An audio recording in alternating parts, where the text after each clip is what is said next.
I'm thinking that the reason why we squish in all those roles into the same on the same person is because, well, traditional role-playing games are written in a way that suggests that the GM has to know it all, and the other players, well, I think, well, for myself, I feel that a heavy rules text, I couldn't ask my players to know all this. I mean, to be able to play the game at all, well, I have to know this because I couldn't ask this of my players because it's too much. Again, though, you are taking on the entire responsibility when, for example, I might say, I know these pretty well, but in the thick of play, and for really rulings on like how this applies or not and things like that, you know, Peter's a lot better at that than I am. And he's the kind of guy who picks up the rule book and memorizes it anyway, even if he is a player. And so as long as you have him at the table, why not let him be good at it? Yeah, sure. And so let's go back to that term traditional, though. Yeah. Because the fun part about that is that traditional and original are not the same thing. No. Right? So when does traditional begin in role-playing, in the terms you were talking about, specifically in terms of this in English, Den Daddy GM, right? The leader of the little troop of children that, you know, and so when does this model come in? It does not come in with early role-playing. It comes in with the conventions, the organization called the RPGA, in which a certain standard of running D&D was established in the early 80s. And I can even point to the modules when the modules shift from being combat tournament competition modules into walking through the steps of the adventure modules. All right. With the rising action and the NPC's opinions written in as you go. And the idea, of course, in these convention situations was reproducible results. The whole point was not to have players have agency, because then it would turn out differently. Yeah. And the success was that it didn't turn out differently. And so effectively speaking, the player is taught that they're allowed to be thespian. If they're playing the paladin, they talk in bullshit Shakespeare or something like that. What does thespian mean? Thespian, like an actor. Yeah, okay. Right, they're just to be completely colorful in your way. And then I was making fun of that because it's usually not particularly talented. You just do your Shakespeare talk that you probably learned from Thor comic books. Yeah. And you are playing a paladin now. So, but that's what you get to do. And in that context, really, the players do turn into ducklings. Yeah. They are there to receive. They are there to participate by their acting skill, and they are there to experience what the adventure is going to provide to them. And the GM is the vocal avatar of the adventure text. Now, by the time you get to early 1990s texts, this is treated as given for many, many games. And it's the idea being that if the GM can get us through the saga, we will have our gorgeous fantasy saga, our epic fantasy. And woe betide the gamer who has the gall to suggest that his character could do what he, the player, says the character does, because that's not going to help anything. And so when you have that kind of creative subordination going on, it is social subordination, and it also means that, of course, the players are not going to be empowered to have opinions about this. Of course, we are humans, so they have opinions, and then you get all the passive-aggressive versions of their opinions coming in, and you have power struggles and creative struggles at the table, which are not based on what you want to happen in the fiction. They are based on being annoyed with one another. So that's the most negative version.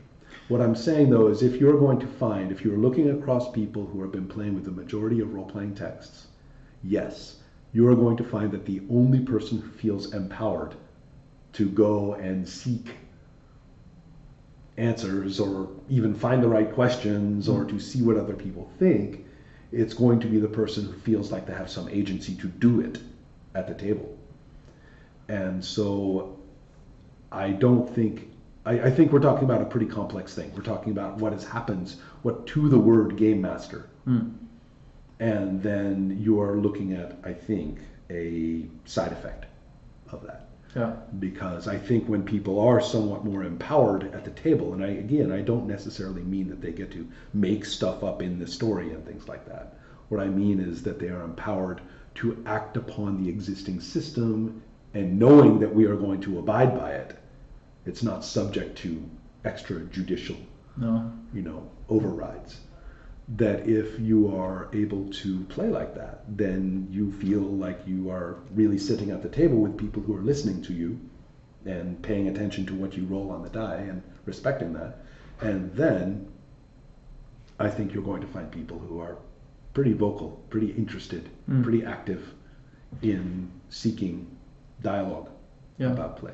So I'm thinking as a metaphor, like if we're talking philosophy, people could go about, live their whole lives without ever reflecting upon what's the purpose of their living or why they do the things that they do.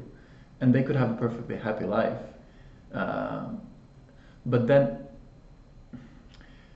could it be that, like, it's not like living your life because perhaps it is, because you're not entirely free to do what you want. You're subordinate to a lot of things in life as well. I think the argument is that reflecting on it isn't the philosophy.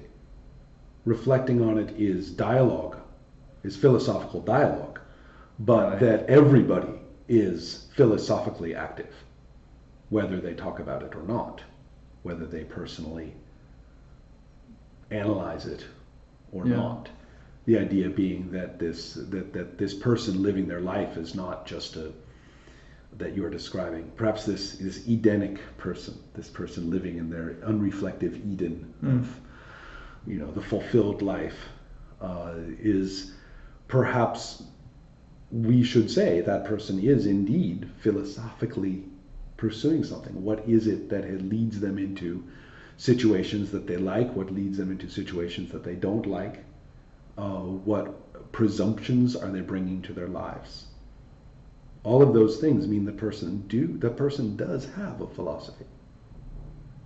So perhaps. I think that here's another way of looking at this. Okay. Biology, not philosophy, which is a bit of a joke, but we take biology. And we are going to talk about the experience of being alive. Okay? Now, you don't have to talk about the experience of being alive in order to have the experience of being alive. Yeah. Right. So that's, I think, a much clearer distinction. Yeah, right? You're right. Number one. But now, let us say some of us become quite interested in what processes are involved in being alive.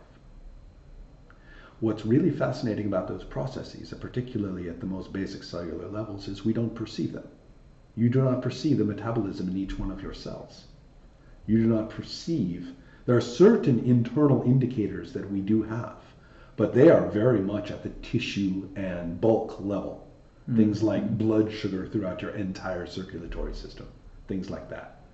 Not really, we can feel our muscles contract, we cannot feel the processes by which they contract. Correct? So as soon as you start to analyze things at that level, a number of people are going to listen to you and they will be baffled. Why would I want to learn some dreadful word like adenosine triphosphate? What the hell? That has nothing to do with my life. I can tell you, I live my life. And I can tell you right now, adenosine triphosphate is not involved. No. And I think that's actually a pretty important point.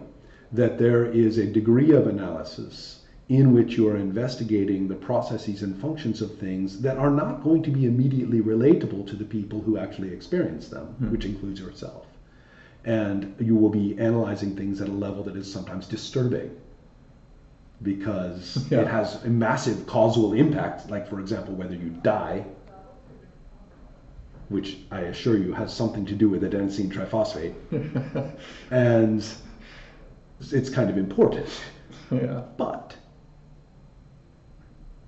you don't feel it. So we could discuss things at that level. That's what we might call the phenomenology of role-playing.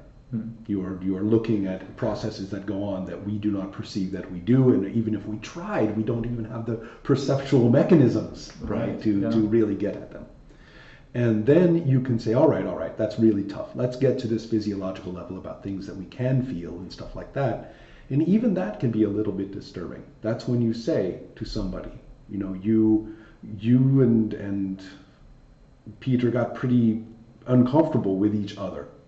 And you felt as though he betrayed, as you said, that he kind of betrayed the purpose of our party, the purpose of our play. He ruined the session when he had his character execute the prisoners. That's not what we do. That's not what I play for.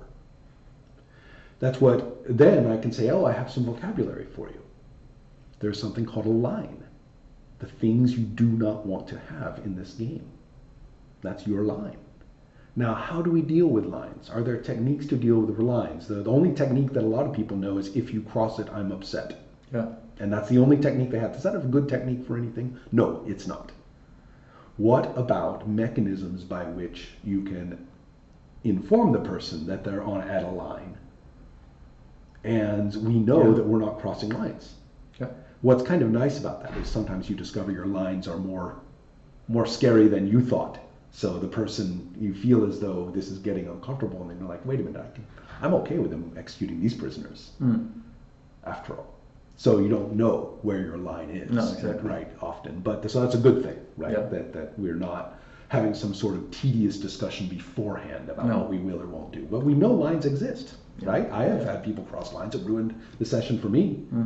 And so when I use vocabulary like that, lines, and then I say, what are our techniques for doing it in play? Now we're talking at this experiencing life level. And in my experience, when people get that vocabulary, they're like, oh, that's fantastic. There's a word. Yeah. I could use that word, and we can understand that we have to breathe a little bit. And also, what's even better, I can take responsibility for my own lines, and I cannot expect the GM to be a telepath. Yeah. And not only that, but a telepath who agrees with me and not with him. Yeah, exactly. So, but that's the expectation if you don't have the word for it. Exactly. You expect that not only is he not supposed to cross it or come near it, but the GM is supposed to know if he does, and the GM is going to rule something in favor of you. That's a ridiculous set of expectations. It's completely, as soon as you say it, you're like, okay, that's ridiculous. I'm not going to do that. Yeah. I have to start being a little bit more. Do I have to be angry or flinchy? No, because we know we are going to be kind of cool. There's also the veil, which is things that you are okay with being in the fiction as part of what happens, but you are not okay with describing it, with having it be described. So you're okay with him executing the prisoners as a plot phenomenon. Yeah. But you're like, listen, can we fade to black on the gunshots? Let's not talk about it. And we're all and now we're all suitably disturbed. Sometimes now we're forced to know that we saw, but we don't see in the fiction, and that's a pretty powerful technique sometimes. Yeah. And it's nicer too to let people say, I want to veil that one. And you're not shutting down the action, but you're talking about how we talk. Yeah. Lines and veils are a good example of very practical theory, right? Yeah, definitely. Usable tools. Yeah. And I maintain that it is very important that if you want to talk about usable, for lack of a better word, physiological tools, because we can feel, right, the things. If we're going to talk about the physiological tools, it's a really good idea to understand the phenomenology as well as you can. Right. But I agree that not that many people are going to want to go down there and learn as much biochemistry as they need to understand adenosine triphosphate. Yeah. I get that. Yeah. But I do think, though, there is a relationship between the phenomenology and the experiential things.